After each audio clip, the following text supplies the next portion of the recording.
Bienvenue dans l'épisode de ce mois-ci de Gouttes de paix pour la Grande Muraille Verte. Il s'agit d'une initiative de l'Université spirituelle mondiale des Brahma-Kumaris. Les Gouttes de paix constituent une initiative de méditation visant à soutenir et apporter une valeur accrue à l'initiative de la Grande Muraille Verte de l'Union africaine et de la Convention des États-Unis sur la lutte contre la désertification. Cette initiative concerne la région du Sahel en Afrique. La Grande Muraille Verte a été qualifiée de grand miracle vert. Il s'agit d'une initiative de reforestation et de développement communautaire durable des moyens de subsistance couvrant 11 pays s'étendant sur près de 8000 km du Sénégal à l'ouest jusqu'à Djibouti à l'est. Depuis la création de la Grande Muraille Verte, de nombreuses réalisations ont été accomplies et des millions de personnes ont bénéficié d'un impact positif. On estime que 350 000 emplois ont été créés. Au Burkina Faso, par exemple, 2800 km de brise-vent et 29 000 hectares de terre ont été restaurés. En Éthiopie, plus de 5 milliards de plantes et de semis ont été produits. Et au Sénégal, 72 452 hectares ont été reboisés. Et ces chiffres ne cessent d'augmenter. Les gens ont transformé leur environnement, leur économie, leur sécurité alimentaire et leur bien-être en général. Les Gouttes de paix en tant qu'initiative à valeur ajoutée a pour but d'ajouter des valeurs et une bonne énergie et des soins personnels à tous ceux qui travaillent et se soucient de la Grande Muraille Verte, de la région du Sahel et du monde entier dans lequel nous vivons. Nous sommes convaincus qu'en ce moment dans le monde, la paix est fondamentale pour un changement positif et d'autres transformations ne peuvent avoir lieu si nous ne cultivons pas la paix.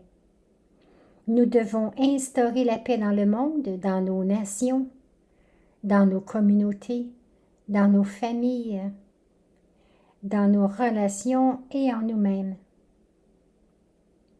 La création de la paix en nous-mêmes est le meilleur point de départ. Ce mois-ci, pour le programme des Gouttes de paix, nous avons un entretien percutant avec le Dr Émilie Sikazwe de Zambie. Émilie partage sa vaste expérience du travail en matière de développement rural et de droits de l'homme, principalement en Afrique australe, mais vraiment partout dans le monde. Elle nous encourage également à faire de la paix notre priorité en nous-mêmes et à parler de paix et à engager des dialogues sur la paix avec nos voisins, nos communautés voisines, nos nations voisines. Si nous ne commençons pas par là, et si nous ne cultivons pas la paix de manière coopérative à partir de la base, nous ne verrons pas la paix dans le monde. Ce mois-ci, nous présentons également 2 valeurs importantes pour un changement durable. Prendre soin de soi et prendre soin des autres. Ce sont les valeurs de compassion, de bienveillance et bon souhait. Le Dr Grace Lopez-Charles du Ghana a enregistré un très beau commentaire sur le pouvoir de la compassion et sur la nécessité d'en faire preuve aujourd'hui, non seulement pour les autres, mais même pour nous-mêmes. Et le Dr John Ndritu d'Afrique du Sud a fourni une réflexion et une méditation inspirante sur la bienveillance et les bons souhaits. Alors, bienvenue à nouveau, asseyez-vous confortablement et détendez-vous. Déconnectez-vous et éloignez-vous des distractions du monde. Et pendant environ 30 minutes, prenez du temps pour vous, pour apprendre et pour répandre la bienveillance, la compassion et la paix dans le monde. Merci de vous être joints à nous.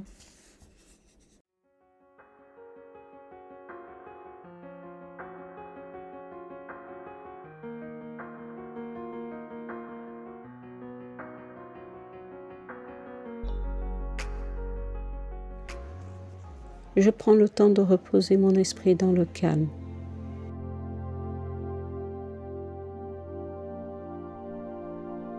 En respirant doucement, Je concentre mon esprit sur l'expression de la compassion aimante sur le monde en général.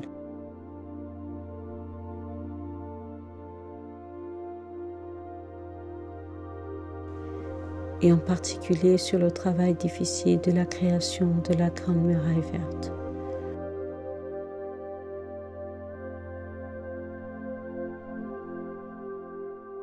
Je prends le temps de me rappeler qu'à l'intérieur de mon être, il y a un espace connu sous le nom de cœur.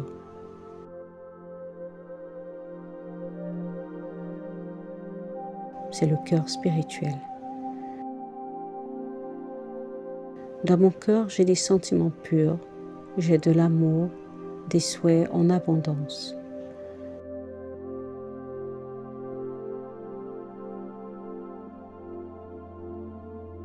Dans mon cœur, il y a la vérité, la positivité, un sentiment de joie, de légèreté.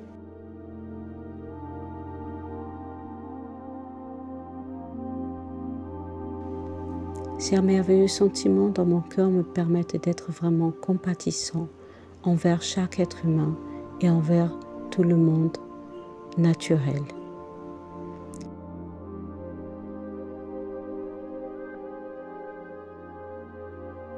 Je prends maintenant le temps de laisser les sentiments vrais, purs, et la compassion rayonner de mon cœur pur.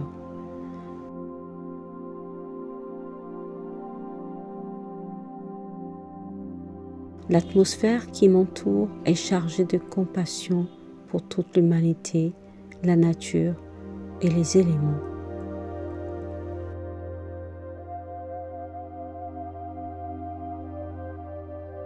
Un flux naturel d'amour se répand en moi et se répand dans le monde.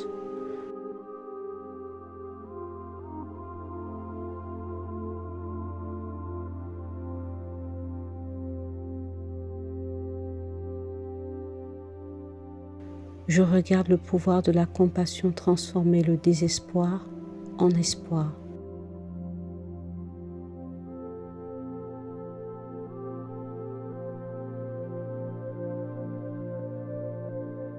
Créant un sentiment de joie,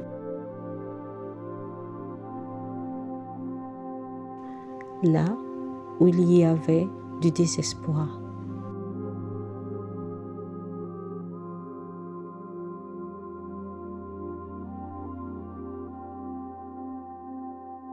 En apportant la guérison à la terre, à la nature.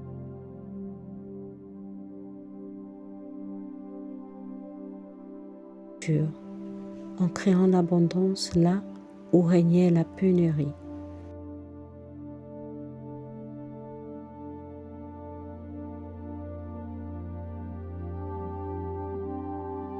Le pouvoir de la compassion travaille discrètement et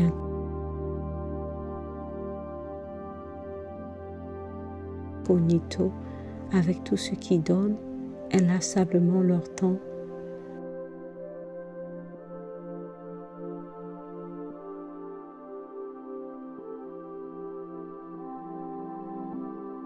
Leur énergie pour créer la grande merveille verte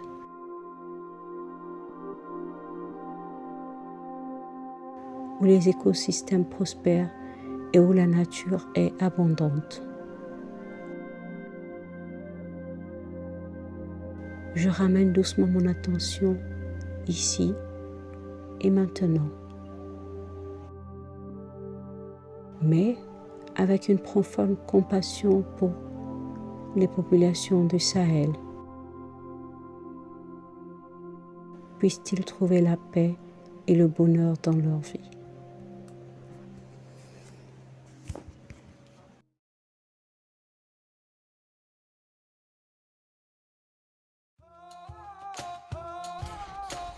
Semer la paix partout, un entretien avec le Dr Émilie Sikazwe de Zambie. Le Dr Sikazwe est agronome, éducatrice et militante des droits de l'homme. Elle est l'ex-directrice exécutive de Women for Change, une ancienne commissaire électorale en Zambie et la fondatrice de la Nyapachuma Memorial Foundation. Qu'est-ce qui vous a motivé dans votre travail de justice sociale? Je pense que j'ai toujours compris la justice sociale et la justice pour tous. Ainsi, travailler dans les communautés rurales m'a aidé à comprendre le sort des femmes, le sort des pauvres, le sort des enfants handicapés, le sort des ménages dirigés par des femmes, les ménages dirigés par les enfants à l'époque du VIH et du sida, et ainsi de suite. Cela m'a donné l'élan de faire quelque chose pour remédier à la situation. Ayant déjà travaillé dans l'agriculture et compris à quel point les femmes qui ne possèdent pas de terre souffrent lorsque vient le temps de cultiver. Il fallait donc lutter pour les droits des femmes, mais aussi pour leur participation à la prise de décision à tous les niveaux. Parce que, d'après ce que j'ai compris, c'est ce qui était à l'origine de toutes les injustices qui arrivaient aux femmes et aux pauvres. Oui, donc ça continue de me motiver. Je mènerai toute lutte pour la justice sociale partout où elle se produira. Et il se passe beaucoup de choses maintenant et nous ne pouvons pas fermer les yeux sur cela. Donc, je veux commencer par remercier Peace Drops pour cette initiative car je pense qu'elle est plus pertinente que jamais. Le monde doit se lever et dire que la paix est importante. Et nous nous donnons la main et faisons quelque chose contre toute l'injustice envers tout le monde, envers toute race du monde. Quels sont les problèmes de justice environnementale rencontrés aujourd'hui? En Zambie, par exemple, nous avons connu des températures élevées allant jusqu'à 40 degrés, ce que nous n'avions jamais connu auparavant. Les températures les plus élevées que vous trouveriez en Zambie étaient de 30 degrés et moins. Maintenant, cette année, plus de 40 degrés ont été enregistrés dans les régions du pays. En travaillant avec les communautés rurales, certaines régions de la Zambie sont endémiques à la sécheresse. Mais maintenant, on voit des sécheresses partout. Il n'y a pas d'eau pour les animaux, pas d'eau pour les êtres humains, pas d'eau pour l'hygiène, pas d'eau pour quoi que ce soit, même un petit jardin. Et cela a touché les femmes plus que quiconque, car nous dépendons de la forêt pour nos fruits, nos plantes médicinales et même notre bois de chauffage. Les femmes cueillent des brindilles séchées pour les utiliser en cuisine. Ainsi, lorsque vous faites face à des sécheresses comme celle-ci, ces femmes ne savent plus ce qu'elles peuvent faire pour assurer la sécurité de leurs enfants et de leur famille.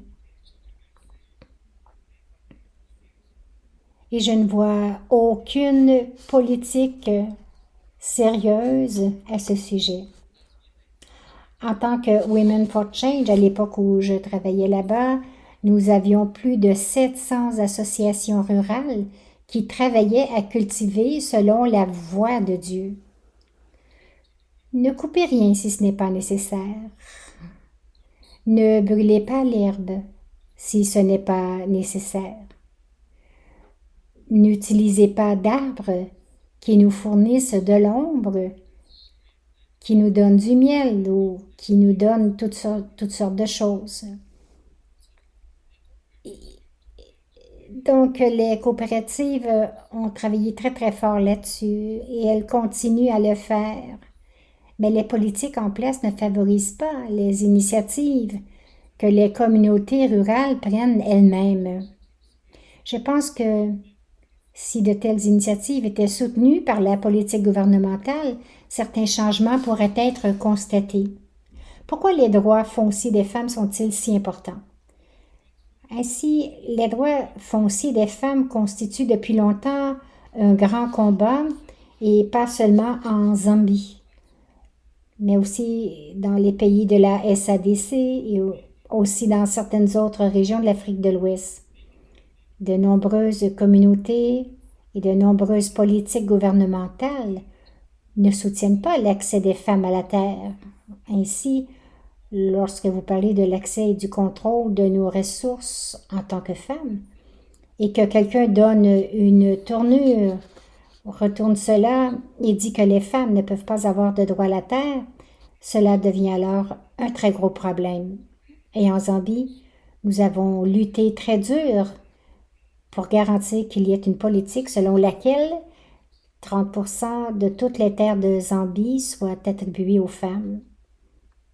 Les autres 70% peuvent être partagés entre ceux qui font du commerce ou encore entre hommes et femmes ou n'importe qui d'autre, mais assurez-vous que les femmes ont accès à ces 30% de leur terre. C'est parce qu'on se rend compte que les femmes cultivent la terre. Moi-même, je l'ai fait. Ce sont les femmes qui nourrissent les nations et les familles. Mais la question de l'accès et du contrôle n'est pas là. Par exemple, si je cultive des cacahuètes que j'adore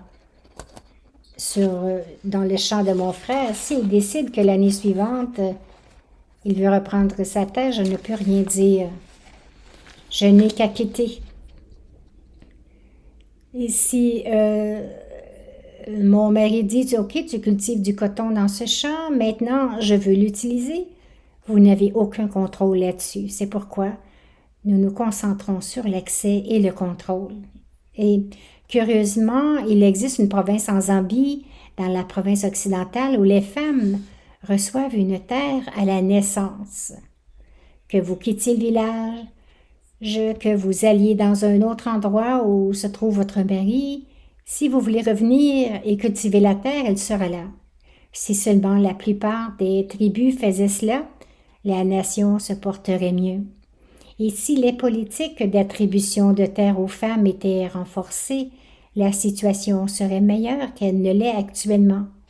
Mais nous nous sommes battus pour cela et il existe une politique en place. La mise en place ou la mise en œuvre est peut-être un peu médiocre, mais en autant que les femmes comprennent qu'il existe une telle politique, les agriculteurs peuvent-ils nourrir les zones urbaines? La Zambie était nourrie par de petits agriculteurs, dont la majorité sont des femmes. Même les producteurs de coton étaient de petits agriculteurs et ils exportaient beaucoup de coton à cette époque. Donc l'idée selon laquelle les méga-fermes et les méga-barrages sont ceux qui nourrissent les nations n'est pas vraie.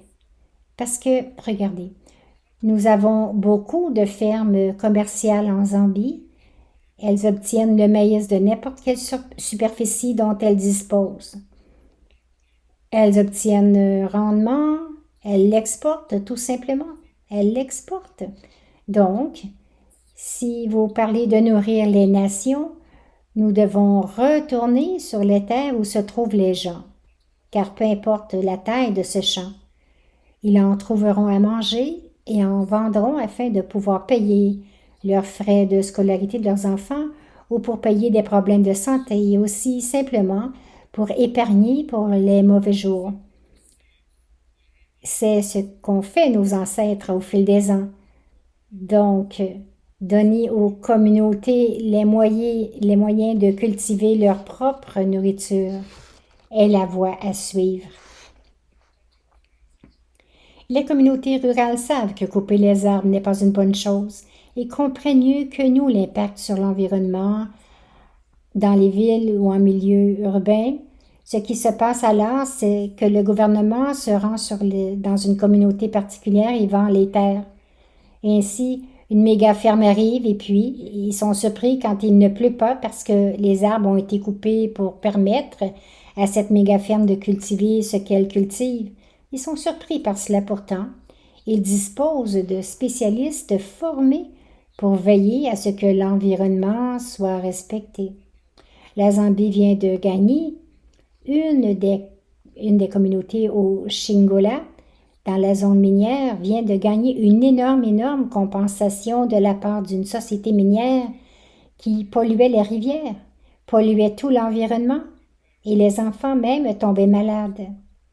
L'affaire a duré longtemps, mais ils l'ont gagnée devant le tribunal de Londres. Donc, vous pouvez voir, vous pouvez constater que lorsque les communautés deviennent vigilantes, elles peuvent protéger leur environnement. Mais parfois, les communautés se sentent impuissantes. Je pense que c'est là que nous devons travailler dur afin de nous assurer que de telles choses ne se produisent pas. Si nous donnons aux communautés les moyens de comprendre qu'accepter ce méga-projet va nuire à notre environnement, elles pourront alors se battre seules. Elles n'auront pas besoin d'aide extérieure. Il est donc important de renforcer les capacités des communautés pour s'assurer qu'elles comprennent l'importance de leur terre, l'importance de veiller à ce que l'environnement soit protégé et que les étrangers qui viennent s'emparer de leur terre doivent être stoppés. Je pense donc que le renforcement des capacités est l'une des choses importantes. Quelle est la relation entre les droits des femmes et d'autres questions communautaires? Oui, il existe une forte relation. Dans les associations locales de Women for Change, par exemple, les femmes et les hommes, pas seulement les femmes, ont défendu les droits d'une veuve ou d'un veuf ou contre l'accaparement de la propriété, qui est une pratique courante dans certains pays africains, dont le mien. Donc, c'est que lorsqu'un conjoint décède, tous les biens reviennent à la famille du mari ou à la veuve, à la famille des veuves. Et le mouvement des femmes s'est battu très dur sur ce point et a obtenu une politique selon laquelle, si un conjoint décède, la maison où vous vivez avec vos enfants ne peut pas être saisie. Si vous avez 4 voitures, 2 restent avec la veuve et vous pouvez en donner 2 autres à l'autre famille. Mais pour cela, il a fallu que les communautés comprennent et qu'elles se défendent les unes les autres partout où cela se produisait. Donc pour moi, quand nous parlons de sensibilisation communautaire ou de communauté, de centre à guichet unique pour des choses comme celle-ci, c'est très important pour moi.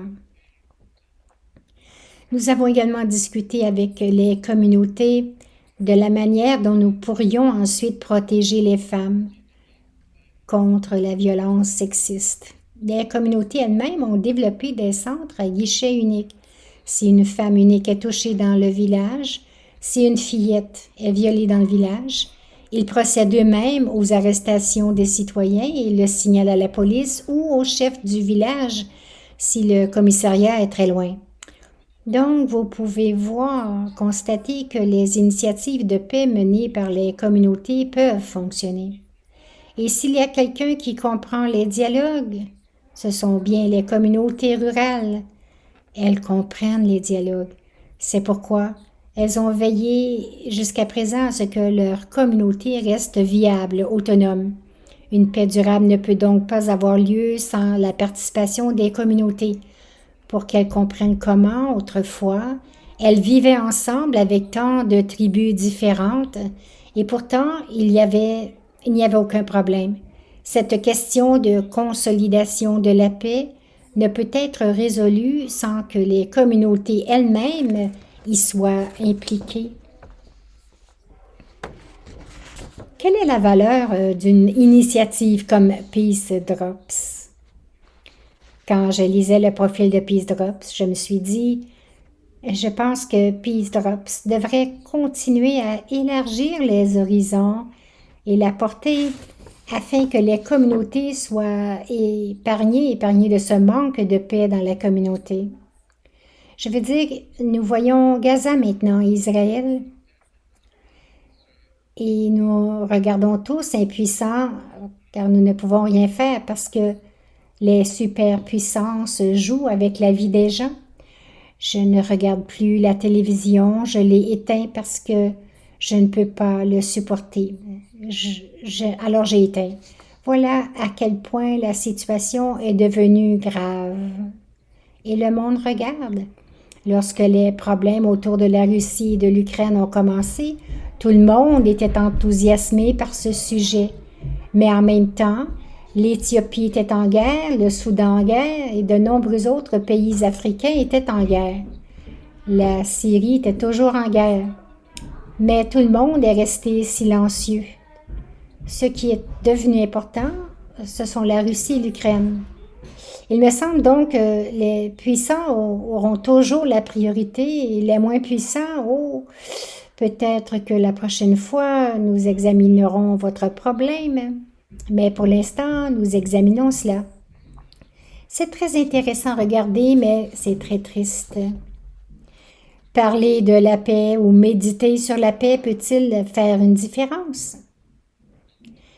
Dans des temps comme celui-ci, Peace Drop, c'est une initiative très, très importante. Une fois par semaine, par exemple, les gens peuvent se rassembler sous un arbre et parler de paix. C'est très, très important.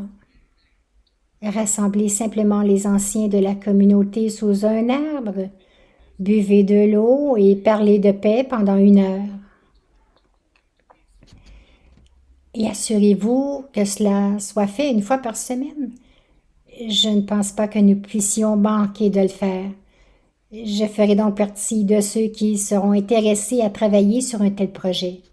Je pense au dialogue communautaire de village à village, aux initiatives communautaires de paix. Ensemble, les gens parlent de quelque chose et sèment la paix partout. Et cela peut être fait. Je suis sûre que cela peut être fait. Je suis heureuse que nous puissions en parler car en réalité, le manque de paix devient incontrôlable et nous devons faire quelque chose pour y remédier.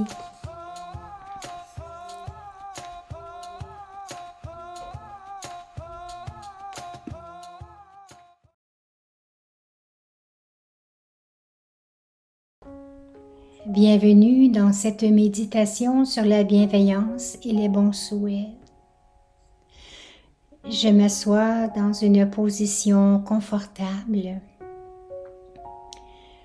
relâchant doucement toute tension dans chaque partie de mon corps. J'inspire profondément, puis j'expire doucement et je relâche toutes les tensions. Portant mon attention sur ma respiration, je laisse le doux mouvement de l'air lorsque j'inspire et expire me rappeler ma nature paisible. Je m'installe dans la paix, dans le silence. Je me rappelle que je suis l'être vivant à l'intérieur de cette forme humaine, l'être de conscience, l'être non physique qui pense et ressent, l'être subtil et paisible. Alors que je m'installe dans les profondeurs de la nature paisible de mon être, je me rappelle que je fais un souhait conscient à tous, car il est dans ma nature de souhaiter à tous un état d'être heureux, satisfait et épanoui. C'est dans cet état d'esprit que la vie humaine a une réelle valeur. Et dans cette conscience de ma nature bienveillante, Je vois la bienveillance dans chaque être humain et la bienveillance silencieuse et illimitée de la nature. La bienveillance du sol qui soutient la croissance des plantes et des milliards de créatures qui l'habitent. La bienveillance de la vie végétale qui fournit nourriture et abri aux animaux. La bienveillance de l'océan pour les créatures qui y vivent. La bienveillance du soleil dont l'énergie est vitale pour la vie sur notre planète. Maintenant, je tourne mon attention vers la grande muraille verte. Je vois à quel point la bienveillance de l'esprit humain et celle de la nature ont été et continuent de travailler ensemble vers la régénération des écosystèmes et des systèmes socio-économiques au Sahel et au-delà. Je vois comment leur esprit humain indomptable supporte tous les défis vers le succès de la grande muraille verte. Le succès de la grande muraille verte et à ma manière, je m'engage également à poursuivre dans cette voie. Guidée par la lumière silencieuse de mon être intérieur, maintenant, je prends doucement conscience de ma réalité invisible comme source lumineuse d'énergie, de pensée bienveillante, résidant au centre du front, derrière mes yeux. Je comprends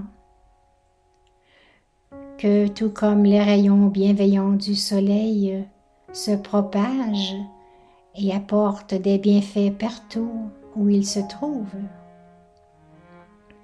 mes pensées bienveillantes atteignent tous ceux à qui je pense, où qu'ils soient, et leur apportent de grands bienfaits.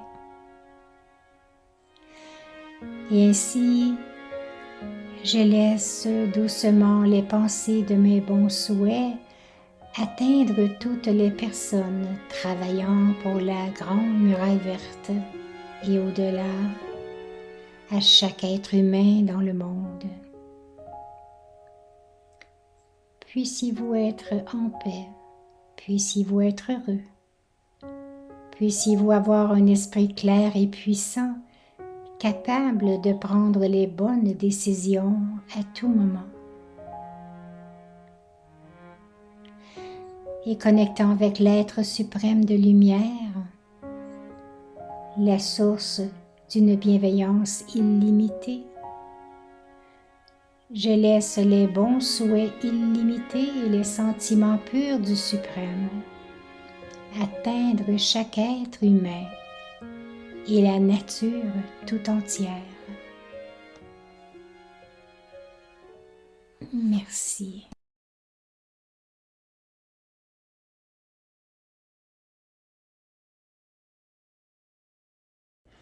Merci d'avoir participé à la série Peace Drops de ce mois-ci. Nous espérons que vous vous sentirez plus en paix et plus connecté à votre propre compassion, à votre bienveillance et à vos bons souhaits, et ainsi qu'à la source de ces énergies pures, et que vous serez en mesure d'envoyer ces vibrations dans le monde. Merci à notre invitée de ce mois-ci, Émilie Sikazoué. Je suis sûre que nous avons tous appris grâce à son discours bien documenté sur le travail dans les zones rurales, sur la facilitation des dialogues et sur la manière de semer la paix. Et merci à nos guides de méditation, Grace et John. Mais surtout, merci pour votre contribution au peuple et à la terre du Sahel, où tant de personnes travaillent sur les questions de renouvellement et de changement positif. Merci pour les gouttes de paix que vous avez si généreusement offertes au monde. Cet épisode de Gouttes de paix sera diffusé le 10 décembre 2023. Il est clair que la paix est nécessaire dans le monde de bien des manières et dans bien des endroits différents. Nous faisons tous partie d'une grande famille. Nous méritons tous le respect, la miséricorde, le bonheur et l'amour. Nous méritons tous la compassion, la bienveillance et les bons souhaits. Et la façon de recevoir cela est de le donner aux autres. La manière de recevoir cela est de le donner aux autres. Et la capacité de donner ses qualités aux autres repose sur l'entretien de ces qualités en nous-mêmes. Il faut donc les nourrir, les cultiver en nous. En ce moment même, plus de 70 000 personnes sont réunies à Dubaï pour la conférence sur le climat de la COP 28. Elles sont réunies pour discuter de la protection et de la guérison de notre terre et de la garantie d'un avenir durable pour tous et pour la planète. Prenons un moment pour leur envoyer un peu de notre énergie positive, afin que les décisions qu'ils négocient soient guidées par l'esprit de compassion, de bienveillance et de bons souhaits.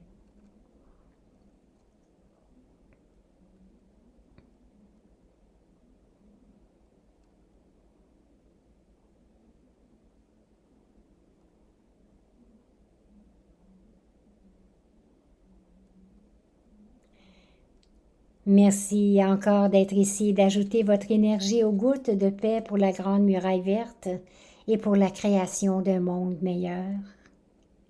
Merci d'avoir pris le temps de renforcer vos capacités pour tout ce que vous faites dans le monde. Peace Drop, c'est un programme mensuel proposé le 2e dimanche de chaque mois en anglais et en français. Vous pouvez également écouter les épisodes précédents sur la liste de lecture de notre chaîne YouTube et en savoir plus sur ce programme et sur d'autres initiatives environnementales des Brahma Kumaris. Nous nous réjouissons de passer à nouveau du temps avec vous le mois prochain. Paix, Om Shanti, je suis une âme paisible.